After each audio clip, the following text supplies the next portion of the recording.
Audio. Video. 3, 2, 1. And we are live. Not really. This is pre-recorded, but we're here.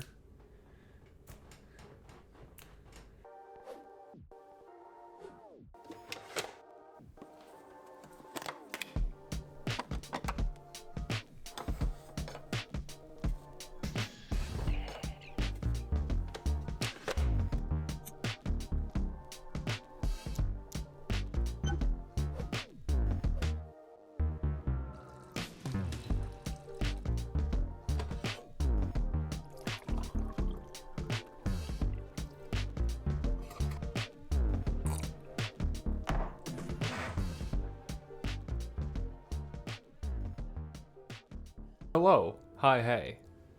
Welcome to Coffee Talks. This is the 10th episode special that I'm calling Decaf. Because I'm drinking decaf. I know I'm drinking it out of a pint glass and leave me alone. It's Spider-Man, you know? I like Spider-Man. I've been drinking coffee out of pint glasses for years. It's not gonna hurt anything. Might not stay hot as long, but that's just more incentive for me to not make this 30 minutes long of a video. So there we go. Let's go with that. Today, this is the decaffeinated special that I'm doing. I just came up with this. Alrighty then. I just came up with this idea like 20 minutes ago because I wasn't really feeling the whole like serious talk like about all, you know, I just wasn't feeling like a serious like sit down and talk kind of thing, but I still wanted to get a video out. And so I was like, yo, I've been drinking decaf coffee. What if I just call it Coffee Talks Decaf Special? So, I mean, yeah, I guess every now and then I'll just pop in with just a video to talk. And not even talk about issues, just talk about, like, honestly, kind of the good things. Like, like, a video where I'm not focusing so much on the bad. Even though, in a way, that's not what I try to do. I try to look at the bad to analyze the good within it. But, man, sometimes you just gotta look at the good shit in life, you know? Like, sometimes you just gotta look at the good things in life. Like, you gotta take a break from looking in the dark and then just enjoy being outside in the light for once, you know? And part of that, I've been rediscovering some passions of mine. Like, reading. I've been reading Game of Thrones. I think I mentioned that a couple episodes ago. And I'm like halfway through the first book. And I haven't read that much in a very long time. And so the fact that I'm halfway done almost with an 800-page book.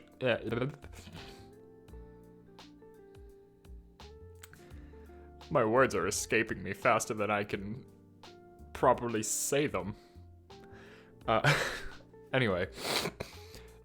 I didn't read a lot.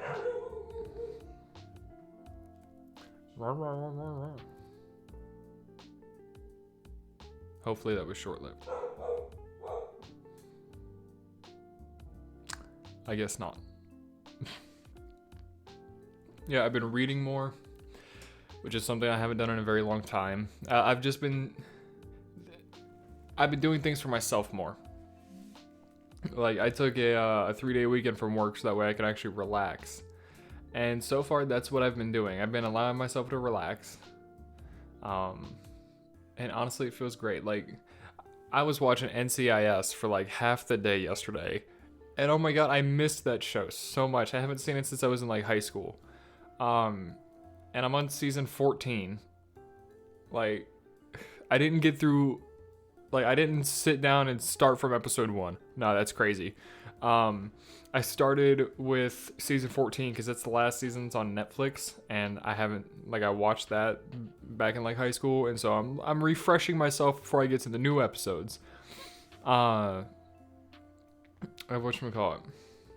So I was watching that, and then I was gonna watch that today, but then I remember that Dexter New Blood is actually on Paramount Plus as well.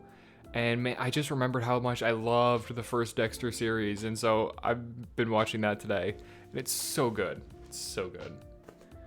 Like I forgot my love for crime shows. I forgot like how much I loved them. And another thing I forgot how much I loved is video games. Other than like racing games and then like multiplayer online games like War Thunder. I like planes, and so it's like, hey, fly this plane, shoot that guy down, try not to get shot down. If you get shot down, do it again. Like, you know, I've been playing those two games. Like, I've been playing War Thunder and Forza since I was a teenager, and you know, they're kind of my go-to. They're like my comfort games in a way. Like, I know they're always gonna be there, and that I'm always gonna like kind of enjoy them. But man, I'm trying to branch out a little more, you know? Like, I've had Shadow of Mordor sitting in my my game case for probably 3 years, and I just never touched it. And to be honest with you, I didn't even know that it was connected to Lord of the Rings until I started playing it, and they were like, the Black Hand of Sauron, and all that kind of stuff, and I was like, huh, that kind of sounds like Lord of the Rings stuff. And then like after you kill the first captain in the missions, it's very early on in the game, so it's not even spoiler territory. You see the one dude that's like, my precious. I can't think of his name, but like you see that dude, and I'm like, oh, I just jumped into this story not knowing anything, and so I'm just like, oh, that's what I'm in the middle of, and I don't even know the history or what's going on. All right, I'm just going at it, and like the combat style is kind of like the Batman Arkham games, and so like I'm like kind of holding my own. I'm like, okay, cool. I could do the basics. I could do the whole like the fighting thing. I'm trying to figure out the rest of the mechanics of the game because there's like runes and like enchantments and all that kind of stuff, and I had never really done that like wizardry type stuff before, and so I'm trying to figure it out. But yeah, I'm using what I know from like previous games that I've played that are similar and just like piecing it together so I can try to understand this faster. And so far it's working. Like, honestly, after I record and put this on the computer, like I'm probably gonna go play that. You know, like I'm gonna play that for a little while, then I'm gonna go back to Dexter because Dexter's so good. But yeah, so like I'm taking more time for myself. And I'm also pretty sure I mentioned that at some point in another Coffee Talks episode, but I can't remember. Because again, I don't script these, so because I want it to be natural. Like I scripted the first couple, but other than that, like I've just been trying to go with like whatever wants to come out from inside. I don't want to force anything to come out. And you know, it's not as structured as if it were something that was scripted, but I feel like it's a little more natural. It's a little more authentic because I'm not reading words off of my screen. You know, I'm not just like, I'm not trying to figure out the right things to say before the episode and rehearse it all and read it 30 times to make sure I say that line correctly. It's like, no, let me just be me. That's why I do it unscripted. If I forget something, I forget something. It clearly wasn't that important to begin with, you know? In the terms of like topics to talk about or like things to mention, you know? Like, if it doesn't come out naturally in that moment, then it probably wasn't meant to happen, or, you know, those words were probably not meant to be said in that moment, and that's okay. That's why I do everything unscripted. Because, just the authenticity of it. And so, you know, like I said, taking more time for myself. And it really is helping me rediscover who I am. And it's great. And I'm not getting burnt out nearly as much. I'm learning my limits, and I'm learning that it's okay to relax. It's okay to chill out. You know? Like, it's okay to take a day to de-stress yourself. And I'm finding that balance of both work and play, because for the longest time it was just work. And I'm trying to enjoy both aspects of work and play. Like my weekends, like I do the 3-day weekends because usually I'm busy on Sundays, but my Saturday, that's usually for me, or I try to make it for me. And if I'm taking a day for me, I just want to be able to relax and have fun. I save the work, whether it be important things around the house or like other projects. I save those for the week. So that way it's like my motorcycle. It's overheating a little bit, and I gotta check some things on it to see like what's actually wrong with it. Part of me was like, I'm gonna do it this weekend, but realistically, I can just save it for Monday. It's not any big rush. It's not any big hurry. It's not like the motorcycle is my main mode of transportation. That's what the car's for. The car's all right. The motorcycle is just there for fun. Fun on the roads. And it's like, okay, I can fix that up during the week so that way during the weekend I can actually enjoy it. And so I'm coming into that work and life balance. And I'm really glad that I am, because this year I felt like I've gotten a second chance at life, essentially.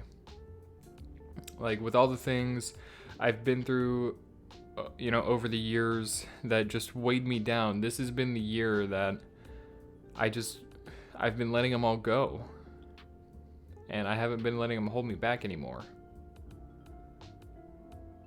And I'm finally enjoying the second chance that I was given. Instead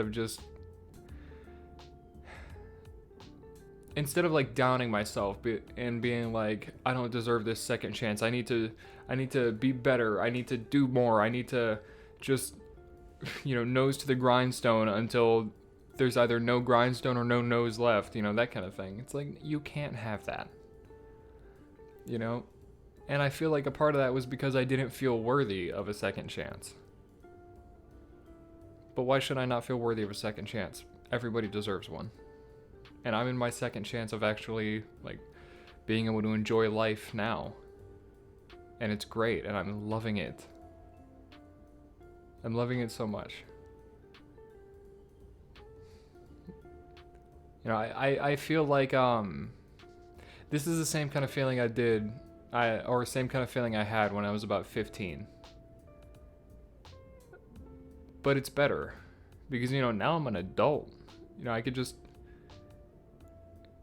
yeah, I have my responsibilities, but I actually enjoy being responsible, and I also enjoy having fun.